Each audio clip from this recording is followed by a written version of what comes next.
प्रधानमंत्री नरेंद्र मोदी कल नई दिल्ली में श्रम संसद के नाम से जाने जाने वाले भारतीय श्रम सम्मेलन के 46वें सत्र का करेंगे उद्घाटन। प्रधानमंत्री नरेंद्र मोदी राष्ट्रीय करियर सेवा पोर्टल समर्पित करने के साथ ही कर्मचारी राज्य बीमा निगम की सुधार पहल की भी करेंगे शुरुआत। कामगारों के लिए सामाजिक सुरक्षा का मुद्दा कार्यसूची में है सबसे ऊपर। संसद के मॉनसून सत्र से पहले प्रधानमंत्री नरेंद्र मोदी ने भाजपा की रणनीति पर पार्टी के वरिष्ठ नेताओं से की मुलाकात। सरकार के खिलाफ विपक्ष की एकजुटता के बीच एनडीए के सभी घटक दलों की कल दिल्ली में होगी बैठक।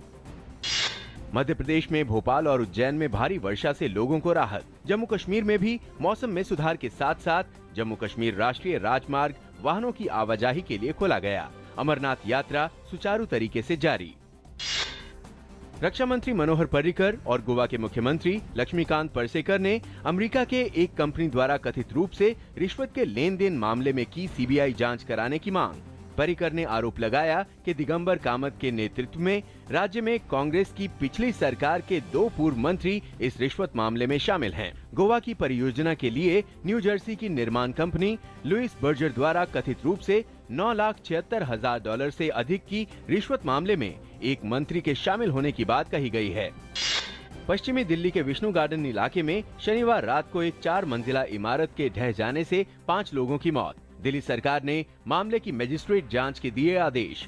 इस दुर्घटना में कई लोग घायल हुए हैं और मलबे में अभी भी कुछ लोगों के फंसे होने की आशंका है। फायर ब्रिगेड, एनडीआरएफ और दिल्ली पुलिस की टीम मौके पर बचाव अभियान में जुटी हुई है। दिल्ली के आनंद पर्वत इलाके में 19 साल की लड़की की हत्या और राजधानी की बिगड़ती कानून व्यवस्था को लेकर मुख्यमंत्री अरविंद केजरीवाल ने पुलिस कमिश्नर को भेजा समन। हालांकि Delhi police commissioner BS Bassi ने कहा कि उन्हें समन नहीं भेजा गया है, बल्कि सिर्फ मिलने को कहा गया है। इसलिए वो सोमवार शाम 4 बजे केजरीवाल से मुलाकात करेंगे। केरल के कोवलम समुद्र तट से लापता हुए 5 लोगों में से एक व्यक्ति का शव बरामद। शनिवार को कोवलम प्रकाश स्तंभ समुद्र तट से 4 छात्र और एक वॉलीबॉल कोच गायब हो गए थे। समुद्री प्रवर्तन विंग और तटीय पुलिस विभाग तट पर तलाशी अभियान जारी रखे हुए हैं। अभी तक लापता हुए 4 अन्य लोगों के बारे में कोई जानकारी नहीं मिली है। केंद्रीय स्वास्थ्य मंत्री जेपी नड्डा ने स्वास्थ्य सेवाओं में पीपीपी मॉडल अपनाने पर जोर दिया। केंद्रीय मंत्री नड्डा ने आज रायपुर में एक प्राइवेट अस्पताल का उद्घाटन किया। इस मौके पर मुख्यमंत्री डॉक्टर रमन सिंह के साथ ही स्थानीय सांसद रमेश बैस और राज्य सरकार के मंत्री मौजूद थे।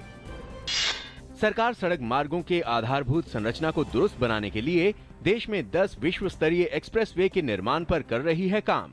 सड़क एवं परिवहन मंत्री नितिन गडकरी ने कहा कि विश्व स्तरीय एक्सप्रेसवे के बनने से न सिर्फ यात्रा में कम समय लगेगा, बल्कि आर्थिक विकास में भी तेजी आएगी। उन्होंने कहा कि विश्व स्तरीय एक्सप्रेसवे का निर्माण मुंबई पुणे एक्सप्रेसवे की तर्ज पर किया जाएगा। आयकर विभाग ने मौजूदा वित्तीय वर्ष में 1 करोड़ नए लोगों को आयकर के दायरे में लाने की शुरू की मुहिम। सरकार की नई पहल के तहत सीबीडीटी ने पुणे क्षेत्र के सबसे ज्यादा 10 लाख नए करदाता जोड़ने का लक्ष्य दिया है। सीबीडीटी ने देश के 18 क्षेत्रों को उनके नए लक्ष्य दिए हैं, जिसे इन क्षेत्रों को इस वित्तीय वर्ष में हासिल करना है। भारत और रूस ने रणनीतिक सहयोग को आगे बढ़ाते हुए 200 हेलीकॉप्टरों के निर्माण पर जताई सहमति। इन हेलीकॉप्टरों का निर्माण देश के भीतर ही किया जाएगा। रूस में भारतीय राजदूत पीएस राघवन ने बताया कि ये रक्षा समझौता मेक इन इंडिया कार्यक्रम के तहत दोनों देशों द्वारा संयुक्त रूप से क्रियान्वित की जा रही रक्षा परियोजनाओं का हिस्सा है। गौरतलब है कि हाल ही में भारत ने फ्रांस के साथ 36 राफेल लड़ाकू विमानों की खरीद का फैसला किया है। ग्रीस में 3 सप्ताह तक बंद रहने के बाद कल फिर से खुलेंगे बैंक। प्रधानमंत्री एलेक्सिस सिप्रास की बेल आउट पैकेज पर अगले सप्ताह पूरी होगी बातचीत। पूंजी नियंत्रण के बीच बैंकों ने धन निकासी सीमा में दी मामूली ढील।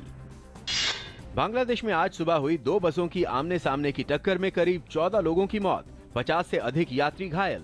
घटना राजधानी ढाका से करीब 150 किलोमीटर दूर ढाका सिरजगंज राजमार्ग पर हुई। घायलों को पास के अस्पतालों में भर्ती कराया गया है। पुलिस के अनुसार कुछ घायलों की हालत नाजुक है। घटना की जांच के लिए स्थानीय प्रशासन ने एक जांच समिति का गठन कर दिया है। अदालत द्वारा नियुक्त लोढ़ा आयोग की फटकार के बावजूद बीसीसीआई ने कड़ी सिफारिशें लागू करने के लिए समय मांगा। सिफारिशों के अध्ययन के लिए 5 सदस्यों का कार्यदल गठित, लेकिन सदस्यों के नामों की घोषणा नहीं। मुंबई में आज आईपीएल गवर्निंग काउंसिल की बैठक में लोढ़ा कमेटी के फैसले के अध्ययन के लिए राजीव शुक्ला के नेतृत्व में एक कमेटी बनाई गई है। कमेटी को अपनी सिफारिशें देने के लिए 6 सप्ताह का समय दिया गया है, जिन्हें बीसीसीआई कार्यकारिणी के साथ साझा किया जाएगा। हरारे में खेले गए दूसरे टी20 मैच में जिम्बाब्वे ने भारत को दी 10 रन से मात। पहले बल्लेबाजी करते हुए जिम्बाब्वे ने भारत के सामने जीत के लिए रखा था 146 रन का लक्ष्य। जिम्बाब्वे की इस जीत के साथ 2 मैचों की टी20 सीरीज हुई 1-1 से बराबर।